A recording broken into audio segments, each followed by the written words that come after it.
దేవునికి మహిమ కలుగును గాక.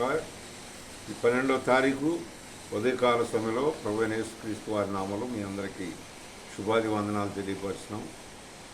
దేవుని యొక్క గ్రంథాన్ని చదివితే, దేవుని గ్రంథాన్ని మరి చూస్తే ఏమొస్తుంది, మాకు ఏముంది దాంట్లో అని చాలామంది చెప్తూ ఉంటారు.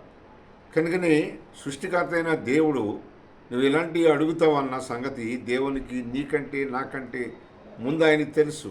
అందుకని అంటున్నాడు 8వ వచనంలో, యెహోషువ గ్రంథం 1వ అధ్యాయం 8వ వచనంలో అన్నాడు, ఈ ధర్మశాస్త్ర గ్రంథమును నీవు బోధింపగా తప్పి పోకూడదు, దానిలో రాయబడిన మాటలన్నిటి ప్రకారము చేయుటకు నీవు జాగ్రత్త పడినట్లు దివారాత్రులు దాన్ని ధ్యానించిన ఎడల నీ మార్గమును వర్ధల చేసుకుని చక్కగా ప్రవర్తించదవు.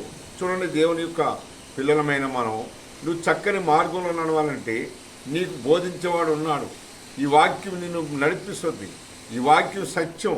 దేవుని యొక్క పిల్లలమైన మనం వాక్యం చదవండి, దేవునితో మాట్లాడండి, ప్రార్థన చేయండి, దేవునికి దగ్గరలో ఉండండి. దేవుడు నీ మార్గాన్ని ఏం చేస్తాడంటే వర్ధిల్ల చేస్తాడు. నువ్వు పైవాడిగా ఉంటావు, కిందవాడిగా ఉండవు, అప్పు ఇచ్చేవాడిగా ఉంటావు, అప్పు తీసుకునేవాడిగా ఉండవు.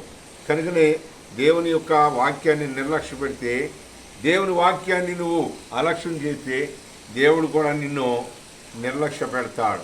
కనుకనే దేవుని యొక్క పిల్లలమైన మనం సృష్టికర్త అయిన దేవుడు ఏం కోరుకుంటున్నాడు నీ దగ్గర అంటే, ఆయన గ్రంథాన్ని ధ్యానిస్తావని, ఆయన గ్రంథాన్ని చదువుతావని, ఆయన గ్రంథం ప్రకారం నడుస్తావని, ఇతరులకి నువ్వు మాదిరిగా ఉంటావని, ఇతరులకి మేలు చేసే వ్యక్తిగా ఉంటావని, ఇతరులకి అద్భుతమైన కార్యాలు నీ ద్వారా కూడా దేవుడు జరిగించేవాడుగా ఉన్నాడు. కనుక ఇక్కడ చెప్తున్నాడు, దేవుని యొక్క పరిశుద్ధ గ్రంథాన్ని నిర్లక్ష్య పెట్టకు. దేవుని యొక్క పరిశుద్ధ బైబుల్ని చదవటం ఆపకు. ఈ లోకంలో ఉన్నంతకాలం కూడా నువ్వు ఆ గ్రంథాన్ని చదివితే నీకు మార్గాన్ని వర్ధల చేయటమే కాదుగా జ్ఞానం కూడా నీకు వస్తుంది. దేవుడు నిన్ను అటు రీతిగా బలపరిచి వాడుకొనుగాక. ఆమెన్.